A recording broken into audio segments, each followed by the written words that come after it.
when you're put with the right people, when you're put with these really professional people in Nashville, I think they're going to bring out the best in me, and I may just actually like my own stuff. In the months since American Idol crowned its newest champion, the name on everyone's lips hasn't been the winner, but rather the soft-spoken runner-up who seemed destined for a very different path in life, Jon Foster. Audiences remember the way this young Louisiana native walked onto the stage as if he were just another student with a guitar, and left as one of the most talked-about contestants in years, carrying with him the weight of a small town's pride and a fanbase that demanded to know what would happen next. But behind the cheers and the spotlight lies a bigger story, one that mixes music, family values, education, and the burning question of whether Jon Foster is ready to gamble on stardom or keep both feet planted on the safer ground of his studies. Tonight, we uncover where Jon Foster really is in 2025, the opportunities, the conflicts, and the moments that are keeping his story alive long after the Idol stage went dark. Jon Foster's journey on American Idol quickly became one of the most compelling narratives of season 23, not because he was the loudest voice in the room, but because he brought a quality that many felt the show had lost in recent years: authenticity. His performances were rooted in a neo-traditional country style, echoing the legends he admired like George Strait and Merle Haggard, but presented with a modern vulnerability that resonated with viewers across demographics. Week after week, his song choices balanced emotional ballads with confident storytelling, most memorably his heartfelt original, Tell That Angel I Love Her, which judges praised as both raw and timeless.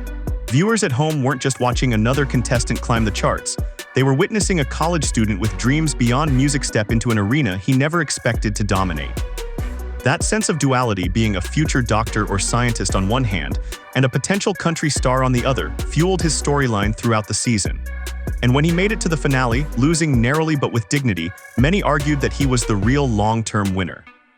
After all, Idol winners sometimes fade, but it's the runners-up, from Adam Lambert to Jennifer Hudson, who often go on to carve iconic careers, and fans were quick to speculate that Jon might follow that same surprising trajectory. When Jon returned to Addis, Louisiana after the whirlwind of Idol, it wasn't to rest but to a hero welcome, the kind usually reserved for championship athletes or political figures. The town staged a parade and a public celebration, and local media swarmed to cover how a small-town boy had captured the nation's attention. People lined the streets with handmade posters, local schools dismissed classes early, and local officials spoke of how Jon had put their parish on the map in a way no one could have imagined. The pride wasn't just about a singing contest.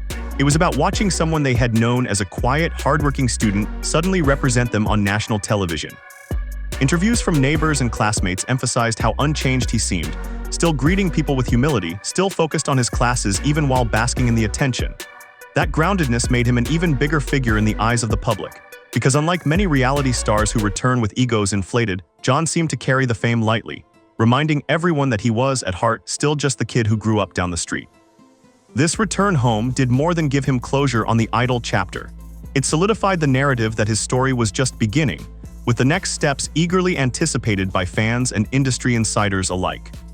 What sets Jon apart from countless Idol alumni is the unusual balancing act he faces in 2025. The choice between continuing his path in biology and a possible medical career, or embracing the unpredictability of full-time music. Before Idol, Jon was a dedicated student, pursuing studies that pointed toward a life in medicine or science, and those ambitions haven't simply disappeared because he earned national fame. Friends and family often remind interviewers that his academic achievements were as impressive as his vocal performances, and Jon himself has acknowledged the tug-of-war between these two identities. His faith plays a central role here too, with Jon crediting his spiritual grounding for keeping him steady in moments when sudden fame could have swept him away. This mix of ambition, humility, and devotion creates a narrative that fans find both relatable and inspirational.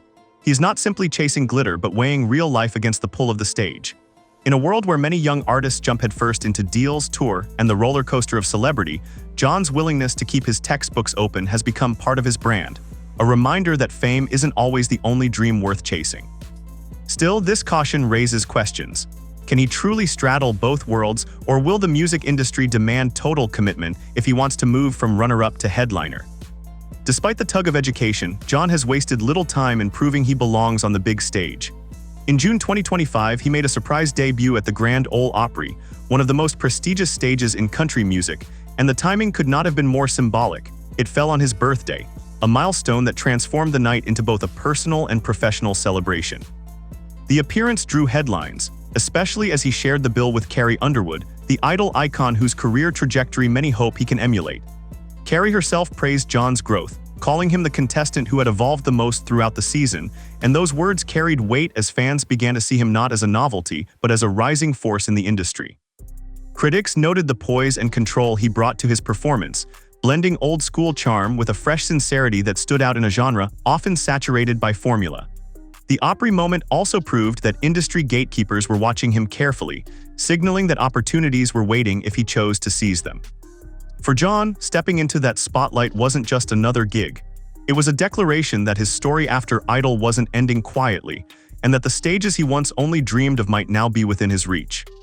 If there is one thing John Foster has mastered in 2025, it is keeping his growing fanbase on edge with hints of what may come next.